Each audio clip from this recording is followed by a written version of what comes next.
Ooh. Would you look at that? The Aurora Borealis. It's beautiful.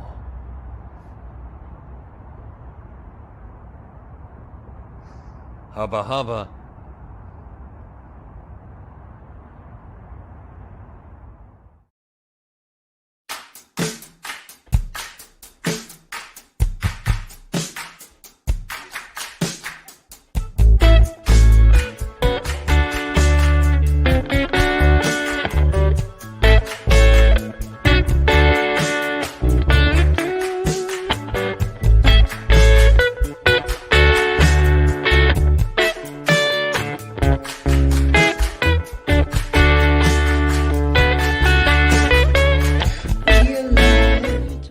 Hey, what's going on, everybody? Welcome to Alone Together Pittsburgh.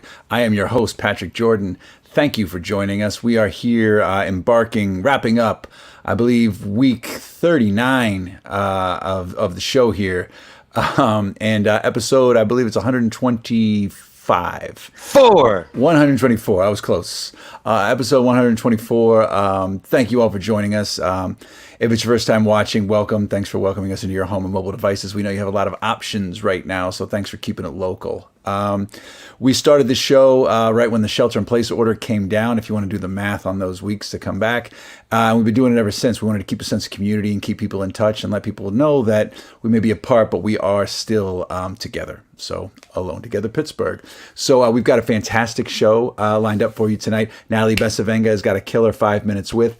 And before that, we're going to have Reed and Elliott are going to be here tonight. Elliott Sussman and Reed Connolly are going to be here. They've got a new Christmas song they're going to unleash on you guys. And the story leading up to it is fantastic. And then later on in the show, Dave Bracey's going to be here doing something different tonight. We actually have a specific drink that we're all going to be partaking in, Dave, Day, and I, from Kingfly Spirits in the Strip District, are doing a new kind of cocktails to go thing. And Day actually picked what he was into and what he liked, and they batched the cocktail to go for us, so we're all going to be drinking that. So who knows what's going to happen as this show goes down. But before we get to all that madness, to let you go, a couple of little pieces of housekeeping. Ticking below me right here is our Venmo. It's at TogetherPGH. So if you have the means to kick in a couple of bucks, it goes directly to the artists involved in the show on each night. So anything you can kick in, it'd be great. I know there's donor fatigue going on and a lot's happening, but even if it's $1, $3, $5, fantastic. If you give $500, you get to come on the show. I mean, that's it. That's payola right there. You get to come on the show. They can give them the show. They can just have it. You can just take over the show. You can take my job. Please, that would be great. That $500 would go a long way with everybody that comes on this show, all the guests. It would be wonderful. So there's my plea to you for that. But that said, that's there. There's a couple other things we do here on this show. We're going to do them a little bit differently tonight. Before I get to those with our big time Jagoff poll check-in, because we're doing something different because it's the Final Four, I want to talk a little bit about just, why we're here is because of COVID-19. And I do this every night, and it's getting, more and more depressing as I do it. But the COVID new transmissions in Allegheny County was 1,322 today, and unfortunately, there were 33 listed deaths today. So if we could please, that's the one death off of the record, and I mean the numbers are outstandingly high. So please, if you're going to go out, put on a mask. Okay, that's all I'm asking. You know to wash your hands. You know to keep socially distanced. Put on the mask over your nose. Keep it over your nose. If you're going to talk to somebody, don't pull it down to talk to them. If you're going to talk on your phone, don't pull the mask down. They can still hear you. They can still hear you through that piece of cloth. So please mask up for everyone else. The new restrictions, we talked about it at length last night when it was fresh. I don't want to get into it too much right now because we spent so much time on it last night. If you want to watch the show from last night with Kate Romaine was here. And Don DiGiulio, who is working at Cider House too, ended up surprising us and coming on to and adding to the discussion. So check yesterday's show. But we've had a really great week of shows. If you want to go back and look at them, I mean, Wednesday's show was a perfect testament to people who have been kicking ass during COVID, from the marketplace at Emerald Valley, which is not my new one-stop shop for farm-to-table groceries. They have the kick-ass website. It's like a hub. You can do that for buying fresh, buying local. And Schwa Potter, who actually has a drag show going on right now, streaming, was on talking about all the amazing things that he's doing. So that was Wednesday. Yesterday was also another incredible show with Tressa Glover talking about her Yins Are Good podcast and Kate Romaine. So it's been a good week here, and I'm looking forward to wrapping things up in a nice, neat little package this week. But now that I got my COVID thing and everyone wearing a mask, and it's not political, and Bruce Springsteen would agree with me. But put on a fucking mask. Thanks, boss. We didn't need that. You should get ready for Saturday Night Live tomorrow. Springsteen's always wanted to come on the show, man. It's one of those things. But anyway, thank you so much for doing that. So we're going to do a check-in for the big dog overnight, which is now an over week poll. There was back and forth action going on. I checked in earlier today and later today. But Dave, let's check in on the Engine House 25 Winery Jagoff poll. You know it. You love it. You want some more of it. It's Michael Keaton versus Kurt Angle. The showdown we've all been waiting for. Mr. Keaton, that's Mr. Pittsburgh himself, versus Kurt Angle, Mr. Pittsburgh himself. Basically, it's a showdown between two Mr. Pittsburghs, both in tights, battling it out, and let's check in. We got a great show. You don't want to listen to me. You want to see this great show. So hang on 1 second. I'm going to push this stinking button, and I'm going to bring up something that's going to blow your damn minds. You ready? Poll results. Let's have a look-see here. Here we go. It's a check-in. You ready for this? There were 2,125 votes in 2 days. That's right, 2,000. I didn't know there were that many people in Pittsburgh. And what is it coming up? Boom. Kurt Angle is Oh, dominating with 67%. Michael Keaton, a measly 33%. Is this the bed you want to sleep in, Pittsburgh? It's the holidays. Let's be nice to each other. Come on. Michael needs a little help. There's still time, though. But right now, Kurt is the king. I cannot believe this. Okay, so you've got until Wednesday to get the votes in. I think that some WWE and wrestling like fan pages and whatnot picked this up on Twitter. I think Michael Cunningham started using some hashtags, and I think Kurt might have even gotten involved. So get that rolling. There's a lot of votes for both of those amazing Pittsburghers, legends in their own respected games. Michael Keaton needs no introduction, and Kurt Angle, I mean, if you don't know, he won a gold medal with a broken freaking neck when he was a huge underdog when he did that in the Olympics. You may have seen his Do you remember what his wrestling move was called? Oh, which one? His like signature move. What was it, Dave? The angle dangle. Angle dangle. Nice. We might have to bring Cunningham back on next week before this is done. In his singlet, we have Kurt Angle superfan number 1 who actually showed up in the WrestleMania retrospective because he was in the crowd in a singlet.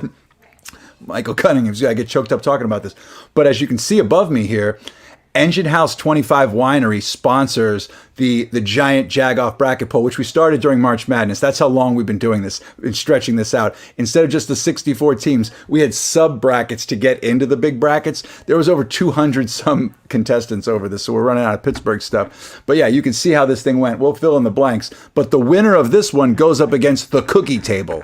Folks, the cookie table. But I want to tell you a little bit about our sponsor for the polls, Engine House 25 Winery. If you go to eh25.com, it is fantastic. Okay, you can get a great selection of wines there at any point. They've been running nonstop, even during the lockdown when the liquor stores were closed. They were open. They've got curbside. They're doing free delivery. And if you tell them that you found out about them from our show, Alone Together Pittsburgh, you'll receive $5 off per bottle. That's right, per bottle. They've got Chardonnay, they've got Rosé, they've got Sauvignon Blanc, and a ton of reds. They've got holiday labels, the perfect gift. And to show you something else that they've got working on here, they were doing these blind tastings, right? They did one last night. Check out these amazing little bottles. Simplicity to the 10th power. This little handle for these little bottles. They're selling these shorty bottles too. And I see this, I think stocking stuffer, folks. Get on it. Stocking stuffer. Engine House 25 Winery. So if you don't want to spend a ton of money, you buy a bunch of these little guys. You still get the wow factor. It's there. This still holds a lot. Get on it, folks. This was from the blind tasting. So if you want to do that, they're going to do another one next month. And you get the wine in advance. You don't know what it is. It's just labeled. And Dwayne Reeder talks you through everything. So get on that, and they've got a ton of great merch. They've got t-shirts, sweatshirts, everything. Go to the website, find out about it. Engine House 25, eh25.com, right there in Doughboy Square in Lawrenceville, where Penn Avenue, where the Strip District meets Lawrenceville. You know what I'm talking about. It's a fire engine house. It's also the Clemente Museum. So get on that. Michael Cunningham happens to be watching, so he's a big Kurt fan.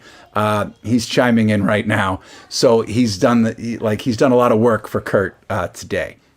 So, okay, so get on that. Now, right now is the time that I would probably tell you about our in-show poll, but I'm going to save that for our first guests, right? So let's bring them out. They are musical. They're musical icons in the making here in Pittsburgh. Everybody knows these guys. One of them's been on the show before. The other one, we're excited. It's his first time. They've been working on a Christmas song for some time right now, and they've got not one but two of them. They're going to share one with us tonight. We might see a second later. Let's bring them out now. Reed and Elliott.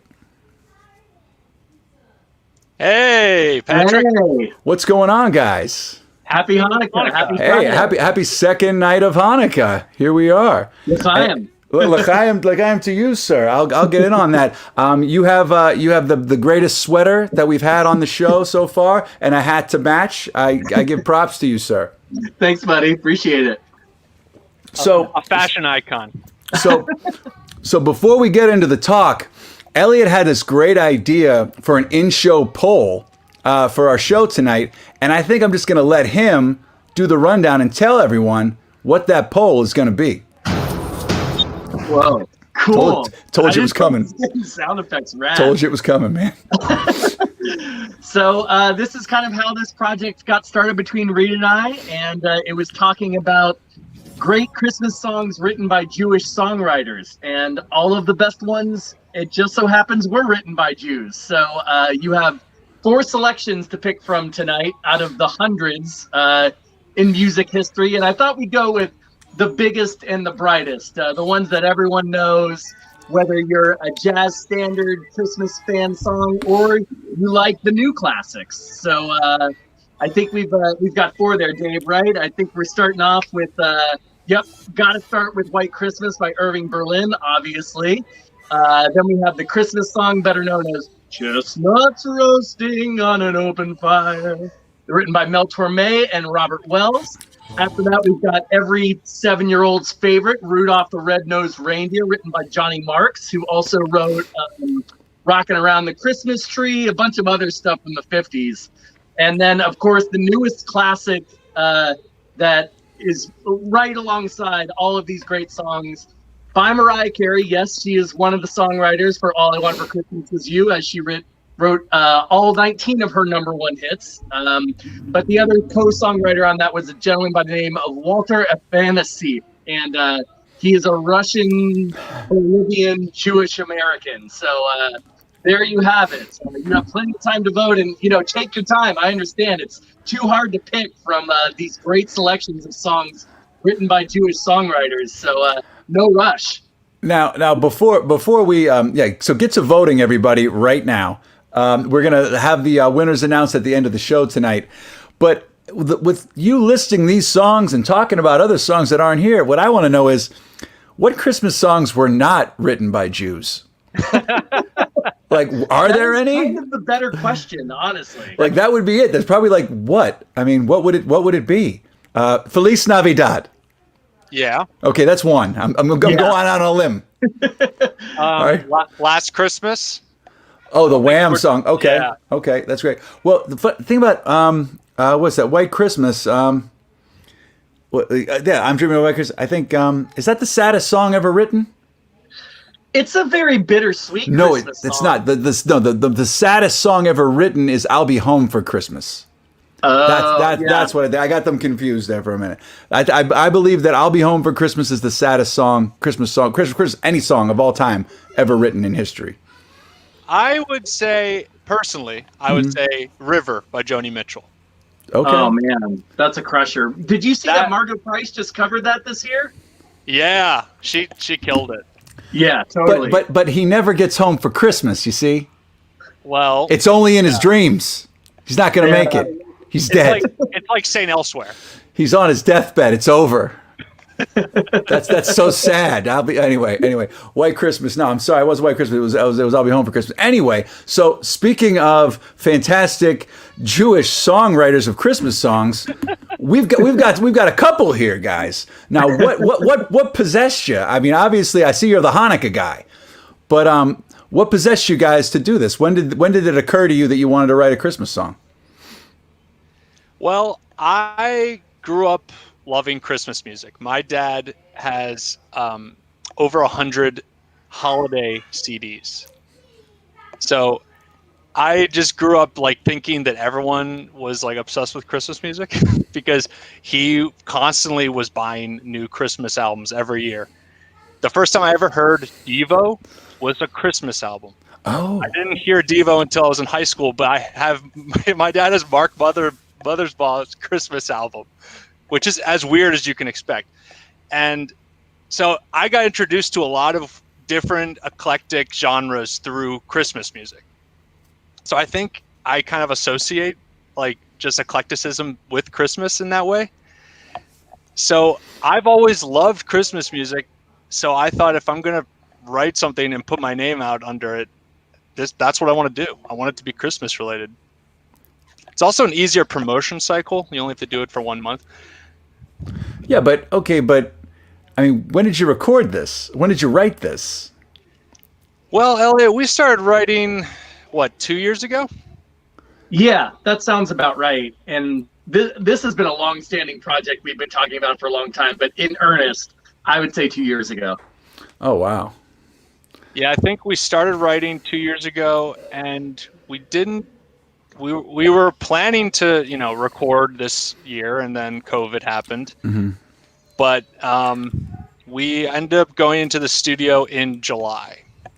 Christmas in July, huh? Christmas in July. So And it I mean, really was. I brought Hanukkah decorations. Reed bought Christmas decorations. We had an advent calendar right next to the mic stand, so it was very festive. I was going to ask if you did that because you'd have to kind of like gild the lily a little bit to try to get that thing going. So I mean that's amazing. All right, so you guys decked the place out. You decked the halls, so to speak. We did to record this thing in July. Okay, so how long did it take you to get it down? Oh, I had a dynamite band on this. I mean, we got it done in a day. We got 2 songs done in a day.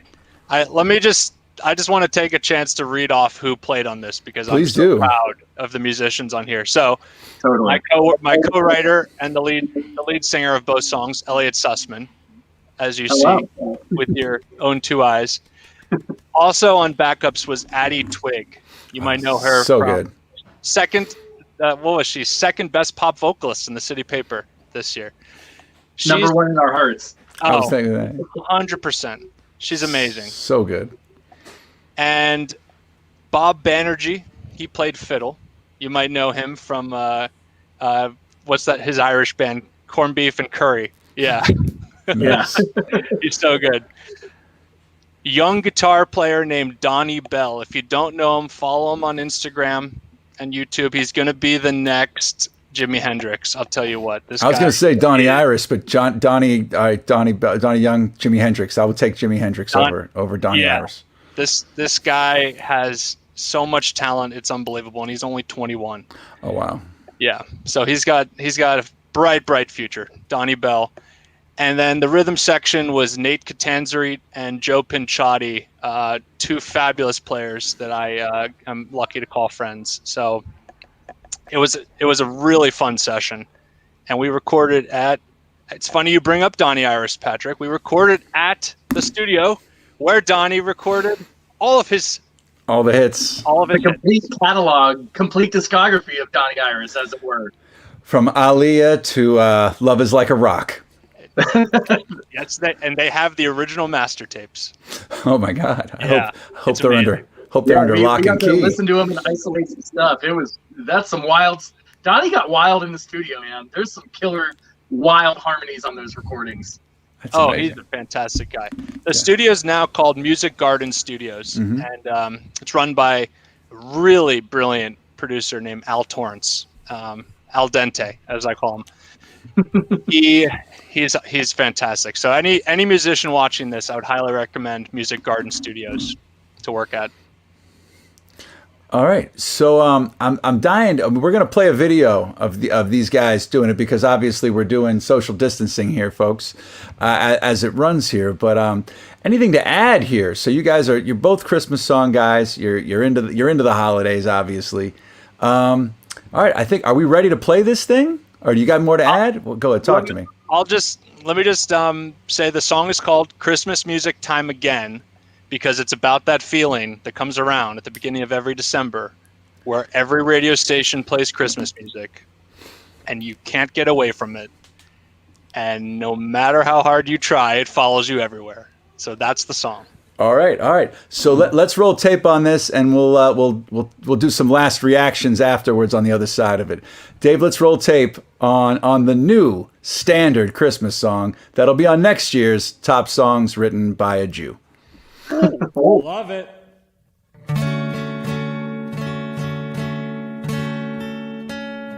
Every year it's the same, seasons change, another day, just trying to put one foot on the floor. There's only one thing to suffice to thaw this heart of ice and bring my inner voice to a roar. Christmas music time again. Every station in every sedan. And when you've had your fill of it, there's no escaping from it.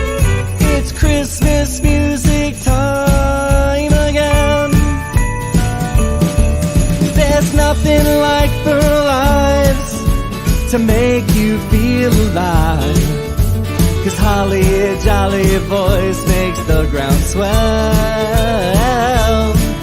I'll take a dab of Bing, sprinkle in some Brandoline. It's the recipe to start your trip to hell. It's Christmas music time again. Every storefront that you walk in, it sounds familiar, doesn't it? Yes, Michael Bublé's covered it. It's Christmas music time again. Up next, it will be a Vince Guaraldi and John Fahey, Mariah Carey, and Miss Darlene Love. Maybe the Beach Boys have got you now, but we'll wrap it with James Brown. Let's get out before we're fa la la la la la la la la la la.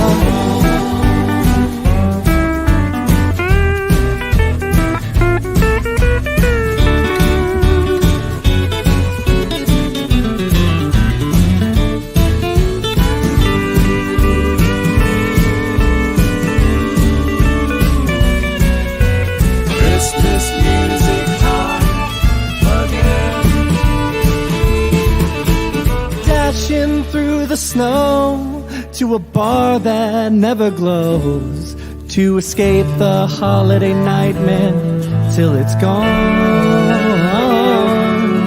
This jukebox only knows the Kinks, Fear, and Ramones, and to find out they all have Christmas songs. Christmas music time again. We give up, please. Yes, you win. You've no choice but to love it. You can't get up above it. And if you can't stand what you hear, write your own twist on some holiday cheer. Christmas music time again and again and again and again. It's Christmas music time again.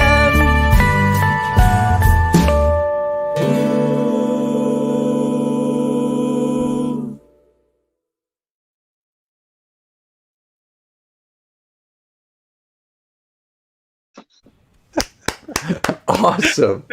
All right. I wasn't ready for the video. Oh my gosh. The video. It's like a whole other part of it. How long did that take to shoot? One September sunny afternoon in which it was like 85 degrees out, and we had to have all the windows open in front of my fireplace. Oh my God! Like 3 hours. That was our. So that wasn't a green screen. I mean, that was a working fire that you guys were tossing lots of flammable tinsel around. Yeah. And you can tell there's a moment where one of the LP sleeves gets too close, and I have to shove it away. I was gonna say, by the end, I was like, oh no, it's gonna go. Yeah, we did not have any safety protocols. Who did vocals? That was me. That was you. Get out of here, Elliott. No. You're just a multi-talented guy. Super talented. Unbelievable. That's amazing. So, guys, I love the song, and it's something that you don't realize, but it's true, because it's everything in that song is true. That is a factually accurate Christmas song. And I think Dave would love to hear this. I wrote the third verse about Gooskies, the jukebox that only plays punk songs. I had a feeling. I wasn't going to say something, but yeah, I had a feeling that was there. Got to get back to Gooskies at some point here. Sarah D'Addario says boot scootin'. Thank you, Sarah. Also, Donna chimed in about Silver Bells. Yes, Silver Bells, written by a Jewish man from McDonald, PA. We're actually going to use that's going to be in a poll getting closer to Christmas. Donna. So you're right on point. And yes, when I said that I'll be home for Christmas, he was overseas in World War II. I was just going for dramatic effect. I apologize. When I was just like, he's dead. He's lying there dead. He's dying. He's in a medic tent. But anyway, I didn't mean that. So anyway, just to get caught up. And yes, Melissa Martin. Yeah, Jesus Patrick. Perfect timing for that. So anyway, guys, maybe stick around. We're hoping we have got a couple more guests, but we want to play your second song during our closing segment, right? While we're all, I think it's fitting for what we're going to be doing. And if you guys have time, you want to hang around, you can come back in and join us. Absolutely. Awesome, guys. Well, thank you so much, everybody. Hit this up, readconnolly.com. Find out about this. Hit them up on Spotify. Listen to this song. Put it in your holiday mix. It belongs there in heavy rotation. Once again, happy second night of Hanukkah. And let's go. All right, stick around. We're going to see these guys in about 20 minutes. Thank you, Patrick. All right, thank you, guys. Thanks, Awesome. Thanks for being here. That's fantastic. Read Connolly's Con Artists. Get on that. There's more music. They're not just Christmas musicians either, folks. All right, so rolling along here. Before we get to our next guest, want to talk about one more of our sponsors, and that would be Farm to Table Pittsburgh. If you go to farmtotablepa.com, you can find the list of things we talked about a little bit before on Wednesday night. Farmtotablepa.com. On Wednesday night, we had Elise from the marketplace at Emerald Valley. That was just an eye-opener for buying fresh, buying local, and getting it together. When COVID hit, they went online in addition to their farm store, and you can really get some of the best stuff for anything. So just for if you want some festive holiday gatherings, that would be cool. So go there, farmtotablepa.com.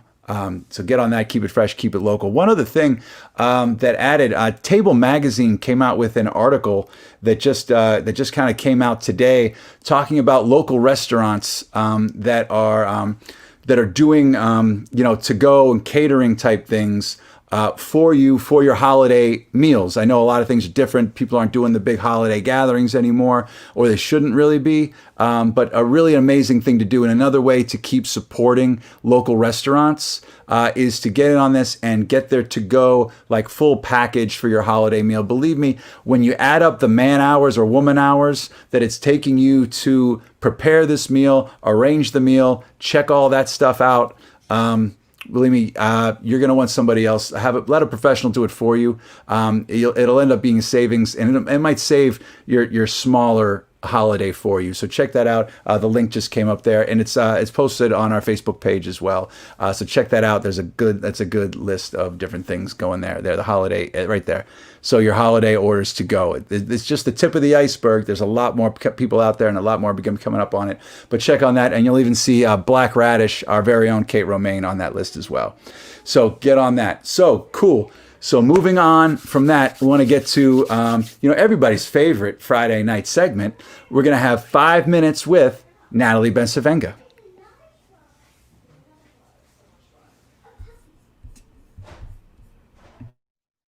Hey everybody, I'm Natalie Bencivenga, host of 5 Minutes With, and this week I have the honor of interviewing Elise Michaux. She is an educator, she is a speaker, and she is a creative, and I'm so happy to have her here with me today. How are you doing, E? I'm doing well. I'm happy to be here with you. It's such an honor. Oh, thanks for taking the time, because I know everybody has a million things going on, and you're somebody that I think has a million things going on, which is why I really identified you when I started learning more about the great work that you're doing. So can you tell everybody about your journey? Yeah, absolutely. Just working as someone who, this summer when George Floyd was executed, right? I knew we needed to do something greater, something bigger. I've always tried to use my platform to share not only who I am, but especially the Black experience in living in Southwestern PA. And so, as an educator, I know I can speak well and try to connect with people to bring a message. Mm-hmm. So we've been trying to do that as much as we possibly can. Can you talk a little bit about more of that messaging? I know you have a new podcast, which I love the title of it. It's called Sounds About White. Yes. Right, white. I love that. Can you talk a little bit about how that came to be, and why now, and who you're working with on that. Yeah. You know, it's important that we keep this message going. Mm-hmm. You know, for me, the first incident was Trayvon Martin, when he was slain and the way he was killed. I knew I wanted to continue to keep those names, say her name, have those things at the forefront.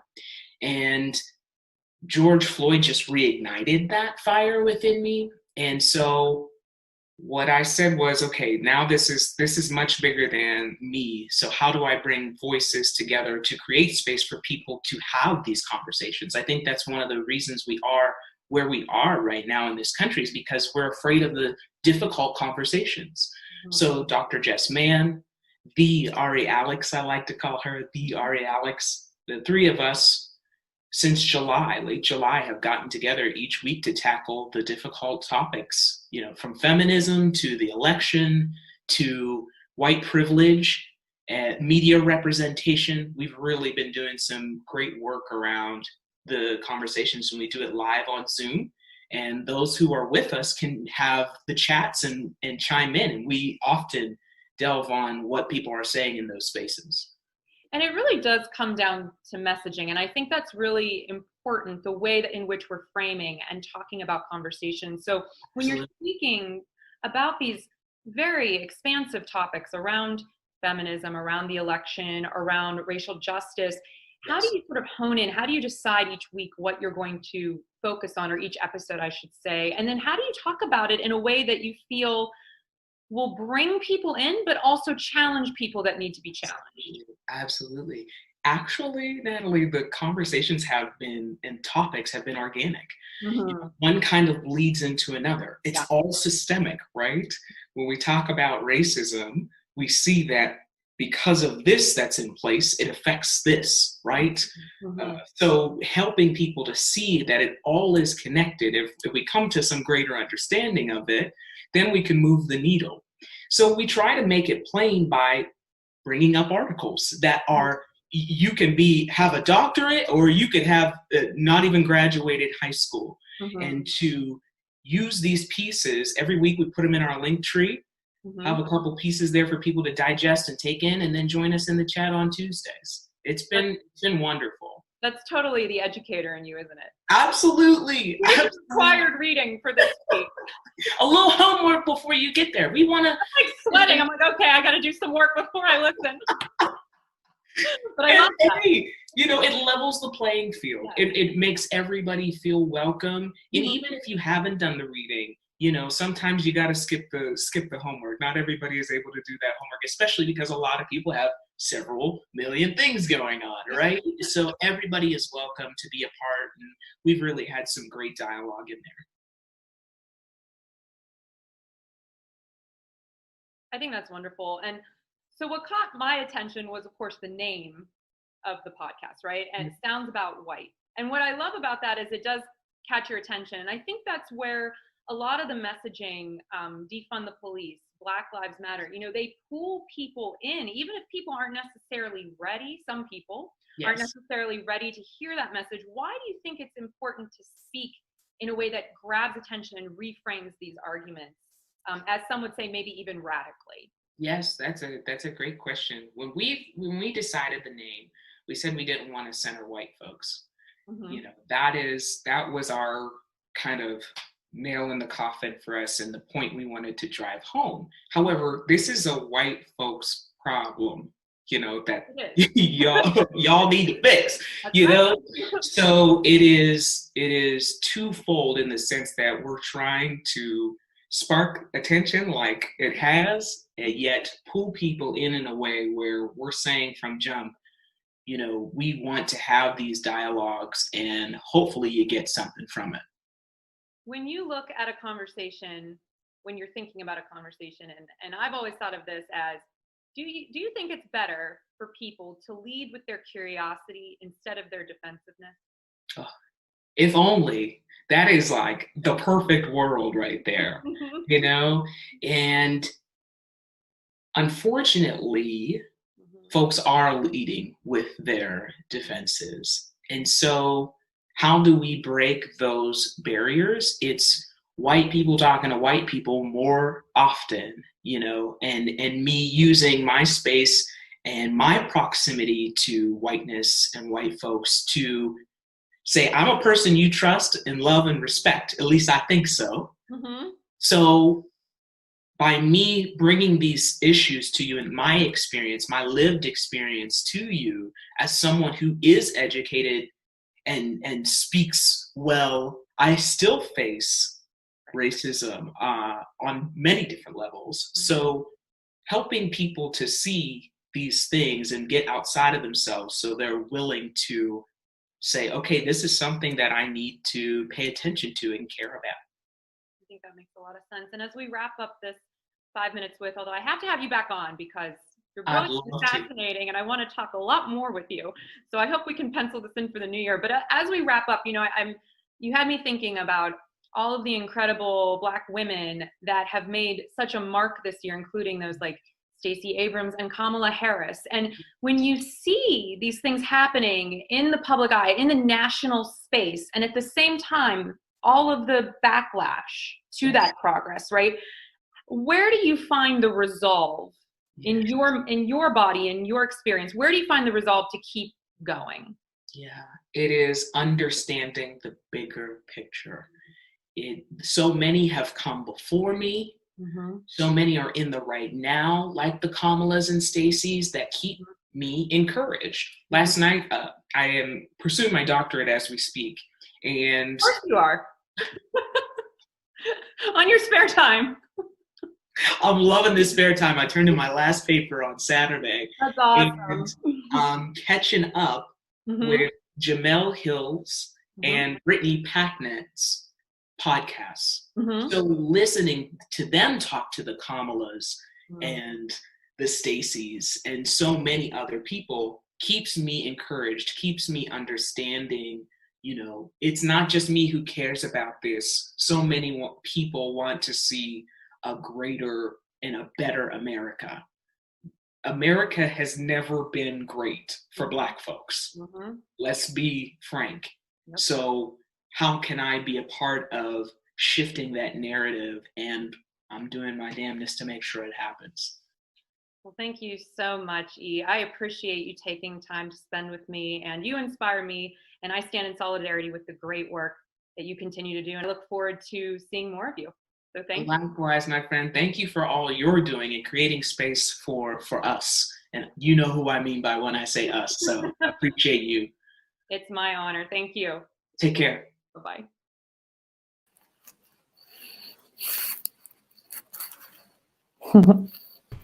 All right, Natalie. Like I said, I mean, it's like a broken record for me. Every Friday is another great one. I mean, isn't she cool? She's amazing. Yeah. I love her. I recently discovered her. She was reaching out to me on Instagram the one day, and I looked up her podcast, and I was like, "What?" I loved the title of it, and I listened to a few episodes, and I was like, oh, "I have to have her on. She's so brilliant and just so interesting." And yeah, and she speaks to these topics so. I think beautifully, but it's important for me to weave the racial justice conversations in because I don't want people to forget and lose momentum, especially now that we're going to have Biden as president. I don't want people to rest on their laurels. There's so much work that we still have to do moving forward for racial justice in this country. So I always appreciate the opportunity to share these kinds of conversations. Oh, it's great, and we beyond appreciate that you do it. I mean, Elise was great. I did not know about her before tonight. So that's amazing. And just even listening, I mean, I listen to the other podcast she listens to. You know what I mean? I'm like, I listen to Jamel. I listen to that. So if she's inspired by that and going on, I'm like, oh, all right. Yeah. I mean, I listen to Jamel Hill. Yeah, it would be fun to have her and her co-hosts on for you to interview in the new year about their podcast in particular. I think that could be really cool. Would love to do that. It'd be perfect. Yeah, I could probably set that up for you. All right, so if you could pull that off, I would be in your debt. Awesome. But before we move on here, holidays coming up. I'm sure the advice column might be ringing here for you. Has anything changed since the last time? Now, if you don't know if it's your first time watching, Natalie has a nationally syndicated advice column called Ask Natalie, advice@gmail.com. Go on. Yes, thank you always for plugging it. I appreciate it so much. So I can't remember if we talked about this question the last time, but it was interesting because now that people have commented on it, I was sort of surprised by the comments. So the question that we had, I don't remember if we talked about it last time, but I'll just briefly summarize. His wife has COVID, and she has the lingering, some people have been diagnosed sort of with this long-term effects, right? Absolutely. And it's horrible. And so she's suffering long-term fatigue, all of it. And really to the point where she can't work right now. And so he's not only trying to cover all the bills with his job, but also they have 2 small boys. He's full-time doing everything, all the housework, everything. And at one point in the email that he sent, he commented on their sex life is now non-existent too, because she's exhausted. And it was just one sentence, but that was what people flipped out about on the comments, was how dare he even, suggest sex when this poor woman is going through the COVID hell. And I thought it was interesting because I didn't feel like he was badgering her for it, but he's allowed to acknowledge this lack of intimacy that he's experiencing as a caretaker and no longer really as a lover. And this is his wife. And people were very quick to attack him for having his own needs as a person, as a person in this marriage. And I just thought I didn't expect people to latch on to that as I can. Everybody. Okay. I can. No, I don't. I can't. I'm with you on how it should go, but I can totally see people in a comment section going like vultures to this. Wild. So let me be clear about what I'm saying. There's a level-headed response to this, which you just eloquently laid out, but a comment section is just probably the lowest. People just decide. It's literally like you're at a wrestling match, and all of a sudden you're just gonna go everybody's just gonna go as vile as everything you could possibly imagine, and just go after it, and you're losing yourself. This is real, right. And so it was interesting because of course people love to attack my advice because that's part of the fun of writing an advice column, is people like to criticize it, which is fine. But it was just interesting, what they were criticizing about it, because they were suggesting that if the situation had been reversed, I would have had a very different response. Whataboutism? Yeah, if it was the man that was laying around and not pulling his weight, I would have not been as caring or understanding. But since it was a woman, and I'm thinking to myself, I try to be compassionate with all genders. If you're not feeling well, you're not feeling well. I'm not going to tell someone to get off the couch and pleasure your partner. I don't know what they were looking for. So it's so wild because I think people are really wound up on many levels. Everybody's wound up right now. Crazy column to read. There were 200 comments of crazy on that one. My God. Yeah. Oh my God. But it's fun. I get a kick out of it. All right. I probably should feel more I don't know, self-conscious about it, but I'm what are people saying this week? It doesn't bother me. That's cool. Well, no, I mean, as long as you understand that's part of the game. Exactly. You know what I mean? You're putting yourself out there. You can't. Oh yeah. You can't do what you're doing there and be afraid, not thick-skinned. Yeah. Well, anyway, Natalie, thank you so much. Do you know what? Say one thing? Oh, really please, quick? Yeah. And not to interrupt you, but I just loved your guests earlier because I love Christmas music.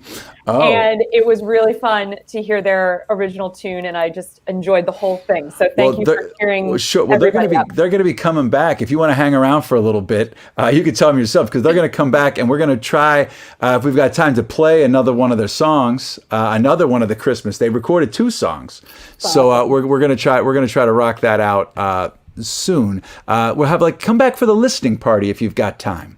I will. All right, great. Awesome. Well, thank you, Natalie. Hopefully we see you in about 5 minutes. All right. And tune in next week for another installment of 5 Minutes with Natalie Bencivenga.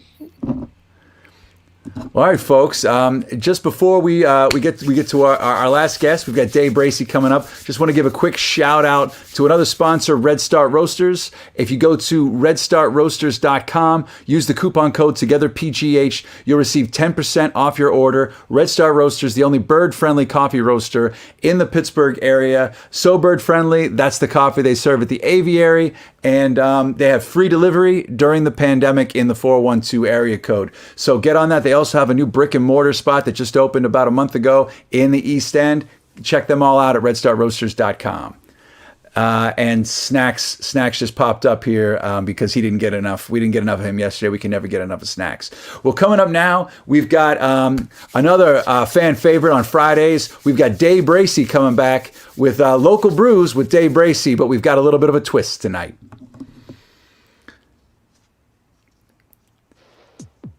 There's the music.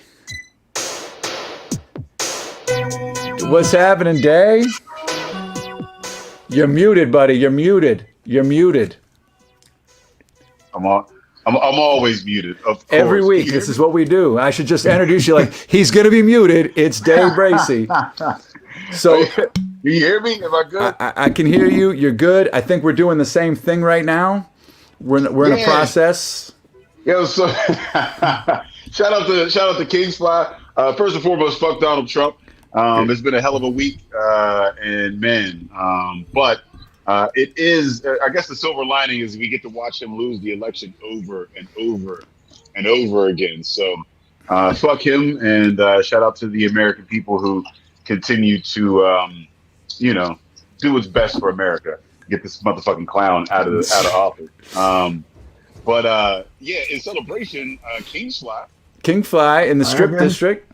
Yeah, so I hadn't been down there yet, and so I guess you hit me up and you told me about the cocktails that they were doing, and I listen, man, I didn't consider myself a cocktail guy, right? And I'm almost 40, and I thought a cocktail was just like orange juice and vodka. I mean, that's really where I was at this age. I clearly I don't know shit about shit.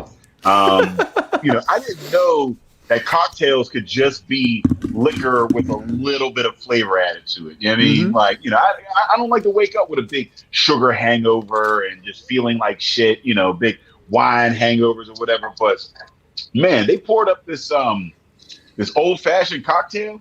And it's like, I want to say like 90% liquor. It's like a little bit of bitters, a little bit of but it's mostly just fucking bourbon. So Kingfly has started because of the current because of the pandemic and all the different shutdowns that are happening for in dining. Kingfly in the Strip is a great location. The ambiance in there is fantastic.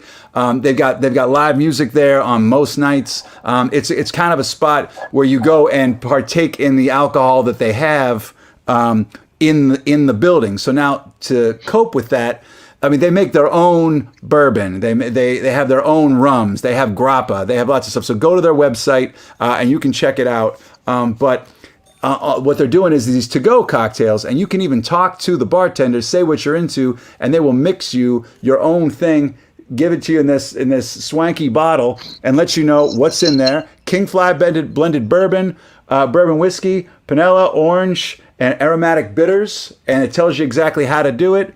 Pour 3 ounces over ice in a rocks glass lightly, stir, garnish with the peel. They give you the peel with it in a to-go thing. The peel in there, and you don't realize you want that, and you go. So you've taken a sip. This is I waited for now. Mansueto, do you have one of these? Dave's in on this too. Oh, you bet I do. You bet I do. Happy holiday! With one big rock in Dave's glass. I've got ice tray ice, but that's cool. Dave's got the one big. I got the crush, you know what I mean? Just a little bagged ice. I ain't mad at the gas station. I'll tell you what. This is the damn fine old fashioned. Dave, you're an old fashioned guy. How does this rank with your old fashioned drinking? I love it. And that's an astute point, Mr. Bracey, that some of these drinks, they're like 150,000 octane. you know, with just a pinch, just the right amount of aromatics. And this one came with a orange rind, you know, just the peel, you rub it on the rim. Yes, Do that. yes. I didn't, you know, because I'm not fancy, you know, so I didn't really know what the fuck. But I mean, I've seen enough bartenders do things in movies and shit, and yeah, so like I spritzed it and then you know I saw you doing it around, and then I threw it in the glass and it's nice because you get the bourbon and you get the beauty of the bourbon.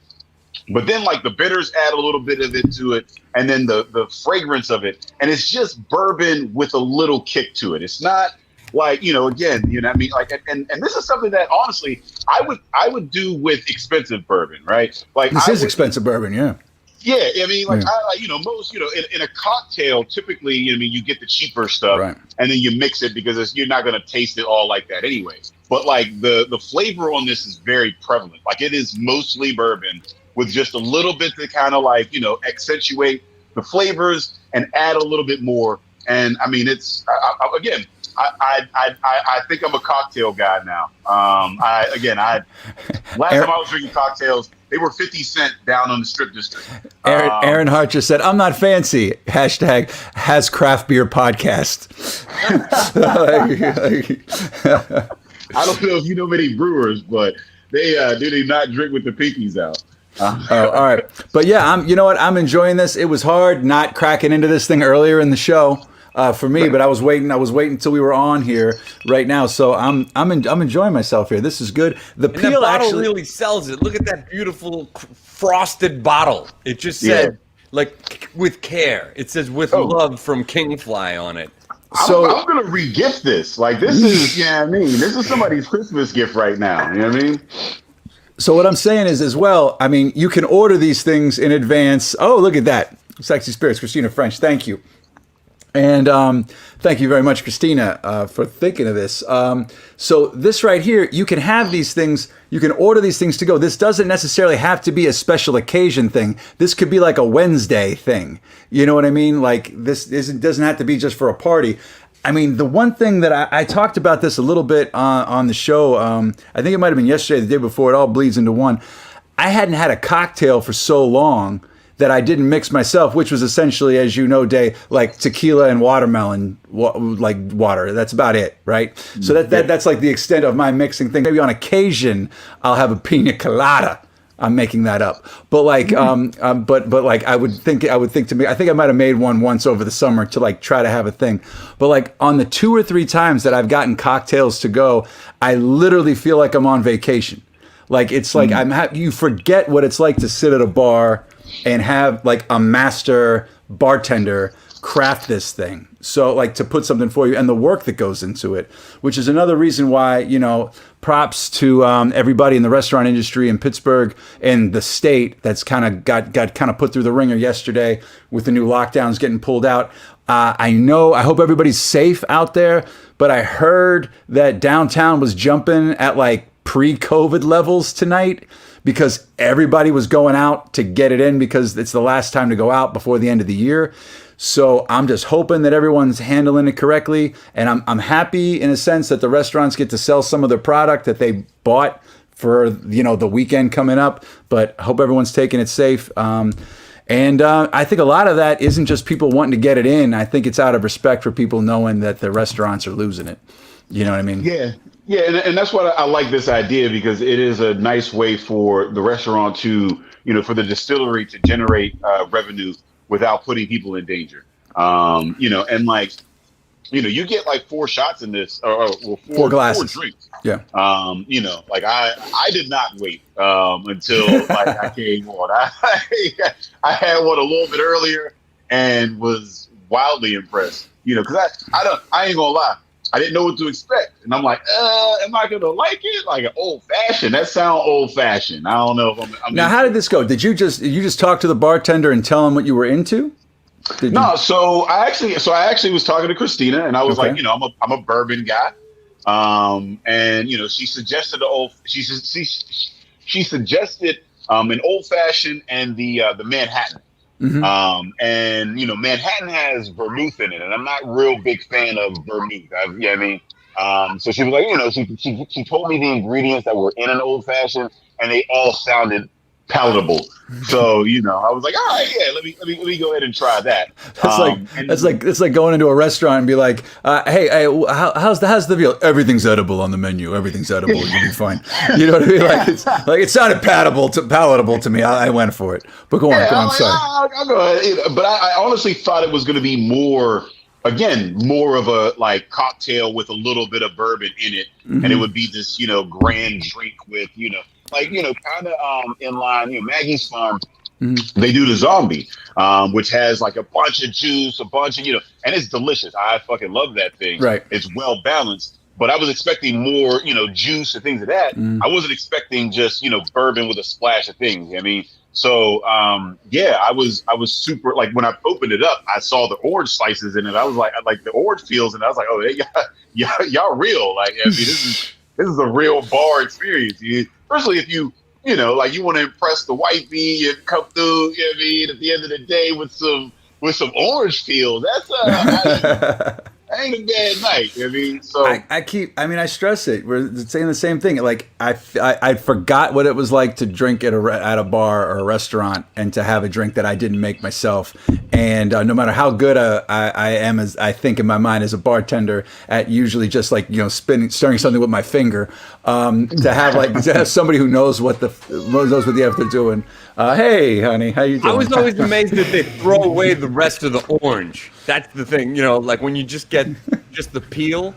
Yeah. All the parts. They donated that with the good stuff goes out the window. You think they throw out the orange? Well, I mean, you don't get when you get a peel. That was part of the like cocktail experience of understanding that the peel itself has all sorts of things, oils and things going on, and its own flavors. Did remember the twist? You twist it, you get that in there. Yeah, you rub it around the rim. Even the twist in that motherfucker was like, because like I twisted it and it was extra juicy and zesty and like oily. I will say I haven't squeezed a lot of like orange rinds, so maybe they're all like that. But I feel like that took some time. Like it was very nicely neatly cut and shit like that. Man, because at home, I ain't doing none of that at home. It's a whole orange. I'm stuffing that bitch in the glass, in a blender or something like that. I worked in a bar in the early 2000s. It was all like nasty looking lemons. Just like squeeze it, throw it in the glass, serve it up. You know what I mean? Maybe a lime. For a Corona, just squeeze it, shove it in there. Maybe on top. That's it. Here, take it. But that said, Dave, you had it up there before on the Kingfly website. They've got gift packages, stuff for the holidays. You can get all of that. You can literally. It's not just the old fashioned right there. It's the old fashioned right there. It's not just the old fashioned that they have there. Like I said, they've got they've got multiple different kinds of amazing rum that they make in house. That's pretty much what they're known for. The bourbon's killer. They have grappa and lots of other stuff there. So check out this website and see what they're doing over there. And it's a great thing. Totally love it. Here's noting that you can take the peel, and if you have a lighter, you can light the peel, just like hold the lighter under the peel and just momentarily, and that peel will start the oils will drip out and ignite, and you can put that in the drink. That's a little extra. Like a burnt orange? Is that burnt orange? That's from my Aunt Mar, who's on the screen here. Yeah, just a little bit. If you just a little heat under the lighter on the orange, and then if you wait a moment, it'll start to ooze the oil, and then it'll ignite in a quick flame. And then you can rub that on the top of the drink. They need to add that in this pack. They need a little note, like the little burnt orange peel note there. I think my father's been hunting down an old fashioned that he had in like 1983 at a bar on the north side that he doesn't know, like that doesn't exist anymore. So I got to get him to try this one. To see if this is where this fares with it.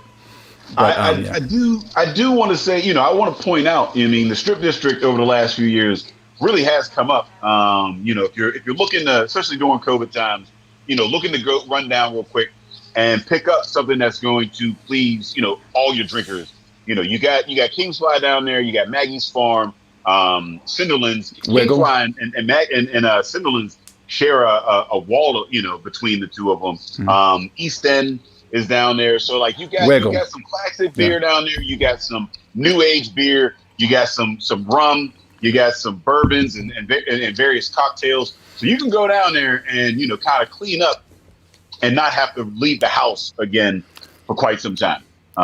You know, and they all offer, you know, to-go services. I know Cinderlands delivers, you know, East End delivers, you know, so, you know, that strip district down there, I mean, like, you know, again, I would not suggest partying, but, you know, if you want to get in and out, PA libations, you want to get in and out, I mean, that's the place to do it, man. So shout out to them. All right, so while we're here, Dave, you got a little bit of time here. I want to bring back some of our earlier guests, and we'll have a little bit of a tasting party. We'll keep drinking our drinks and maybe listen to another Christmas song that these guys have been working on and wrote. And I just got reminded. Let's bring them back. Are the guys still here? And is Nat still in the green room? Hey, buddy. Hey. What's Still going here. on? Everybody, this is Natalie. This is Day. Hi. All right. Anyway. Hello. What's going on? So Reed, I forgot to bailed as soon as I put him up on the screen. That's okay. So Reed, I forgot to mention this before. The stuff that you did from Christmas Turn Up, I got reminded from a friend we have in common. Rick Seaback just tipped me off. Of course, as far as holiday music calls, the holiday album from 2013, Christmas Turn Up. Wow. With all traditional songs. Wow, he's pulling that back. Simple and amazing. And I remember it. And it's amazing. Forgot to talk about it. There's a picture of Rick in the corner there. And in addition, what I did not know is that you wrote all the music for a few good pie places and a few great bakeries. That's true. That's true. I know you don't lead with that, but see, that's what I geek out on. Well, you know, it's one of the great privileges of my music career so far, getting to work on those shows for Rick. It's a very different music experience because he's like, okay, I need something that's 33 seconds long and it's kind of upbeat. And you have to like write a very specific segue for him. But it was a really fun challenge, and I mean the shows were fantastic. It's awesome. It made me really hungry. All right, so we're here. It's the holidays. I'm sorry we didn't have enough of this. We didn't plan ahead enough to have this King Fly Old Fashioned for everybody. But if you guys were close enough by, I have enough for everybody here. to be perfectly honest with you, I could be there in just a few minutes, actually. Well, if you want to switch to mobile, if you want to just mount your phone to the dashboard, we can do this if you can get here to it. But while we're sitting here just kind of chatting about things that have gone on in the week past, I think it might be a good time to listen to song number 2 from Reed and Elliott. Elliott, why don't you give them a little taste of the remix of what's coming? Sure. This next song is called Take Out and Die Hard. It's about my experience as a Jewish person on Christmas Day, which is getting Chinese American food and watching the movie Die Hard. I love it. So, hey, as long as you like those two things, you don't got to be Jewish. It's cool. Just get some General Tso's and, put it on. I think it's on Hulu this year, so whatever. I have an ornament on my Christmas tree that is John McClane crawling through the thing in Die Hard. I would expect nothing less. It's legit. Well, I'm actually going to pull up a picture. There's a number of references in this song, including the term "shoes off," which is a double reference. So if you are a Die Hard fan, boy, is this a song for you. We're going to play it, and we'll listen to it a little bit. Feel free to, if anybody wants to chat or anything while it's going on, we can talk. We can chime in while it's playing. Dave, let's roll this thing.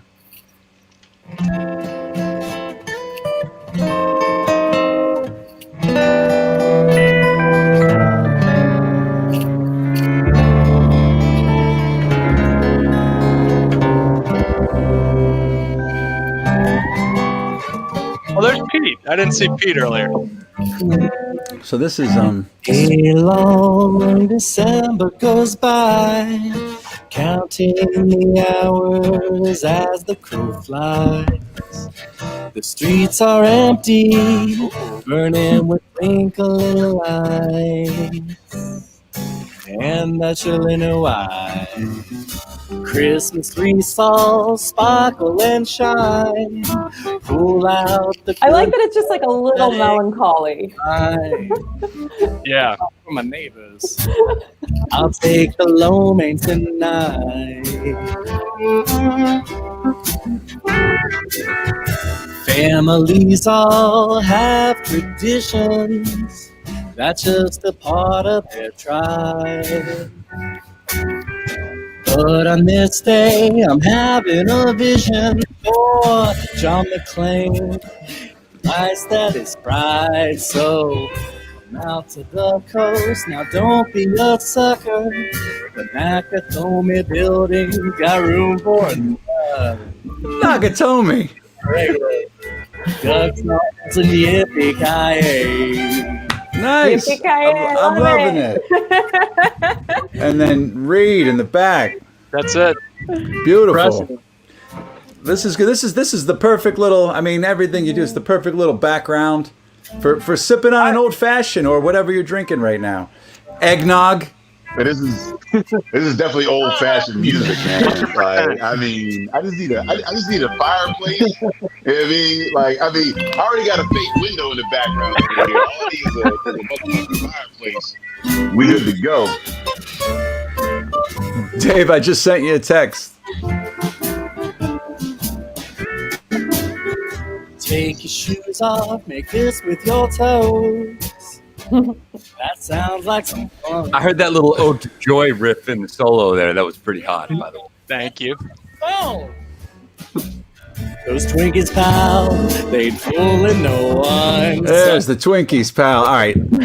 Full disclosure, I was in a Pittsburgh version of Die Hard as a Christmas radio play. Of course you were. Oh, yeah. It's called Die Hard and At. Happy trails, Hans Gruber.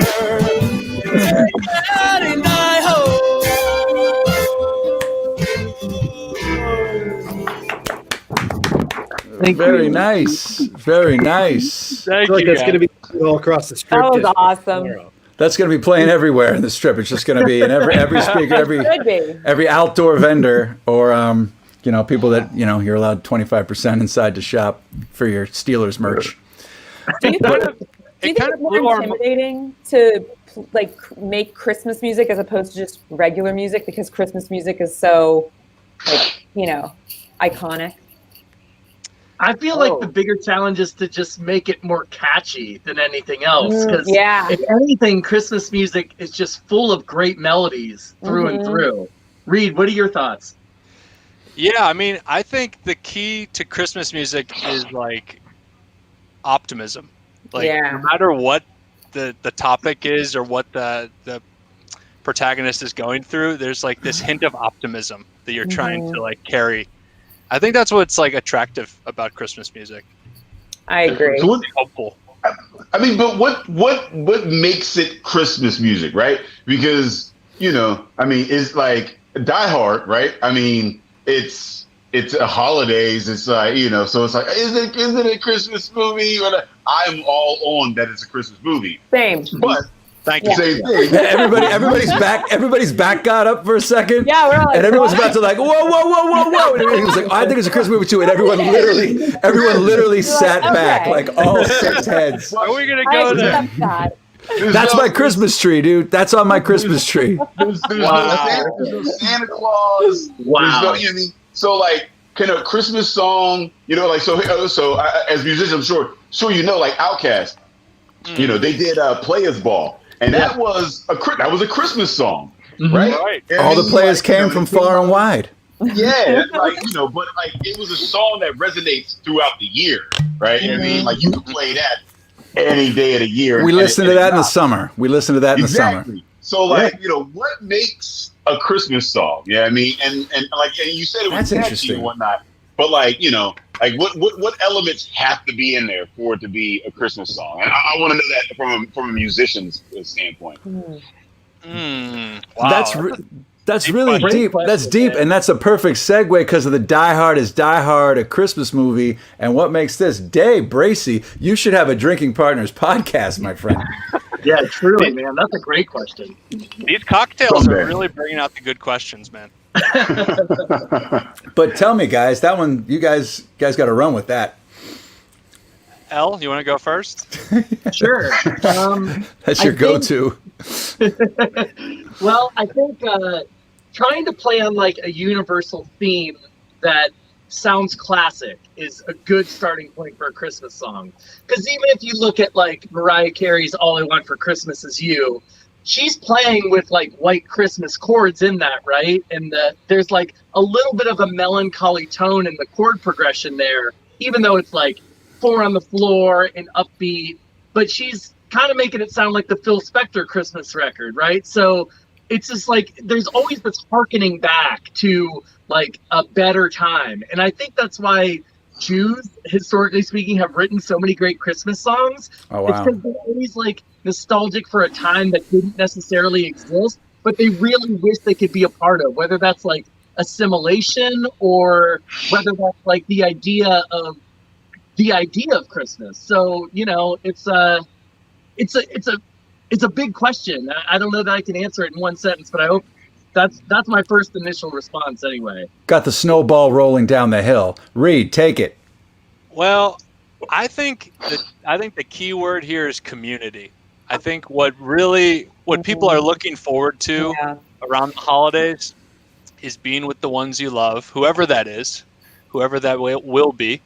And I think the sense of community that is brought not only together by you and your nuclear family or your wider family, but also just like we all engage in these same rituals around the holidays, picking out the tree, decking up the lights, you know, the shopping, everything. There's like these rituals that are ingrained in our culture that we look forward to, and we all can connect through all of that.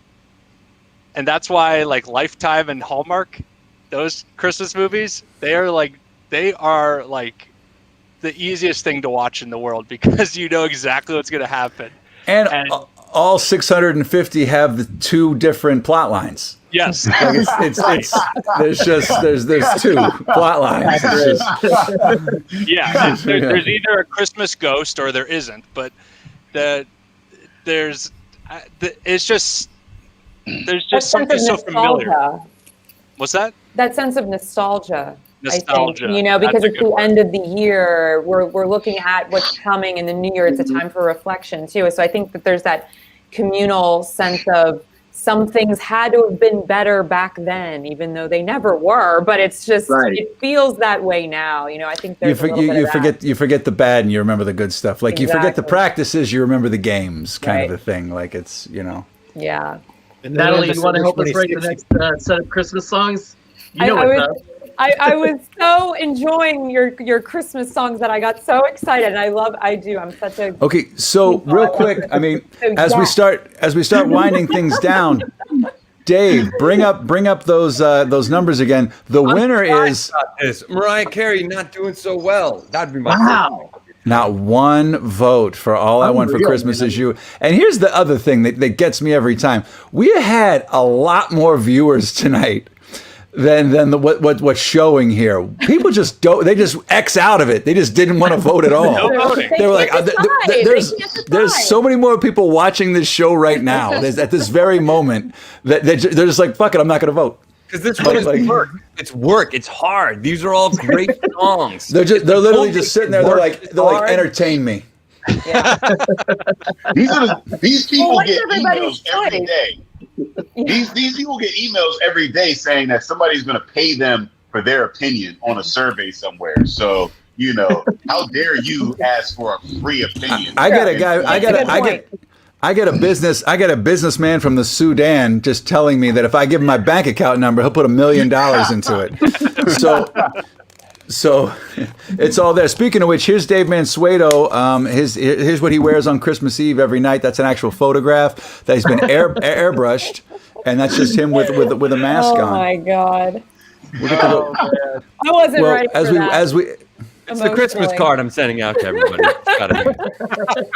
That's the gift that keeps on giving, buddy. The whole year long. Thank goodness. That's one of those Christmas cards that you just leave up on the fridge all year. Yeah. That doesn't go away. But anyway, everybody, thank you so much for being with us tonight. Well, obviously, Day and Natalie are going to be back next week. Reed and Elliott maybe talking to you guys about coming on. Maybe we'll do a Christmas show coming up here in a couple weeks, a holiday show. If you've got the time, maybe you can chime in on us. Let's talk, man. As we get closer to it. All right, great.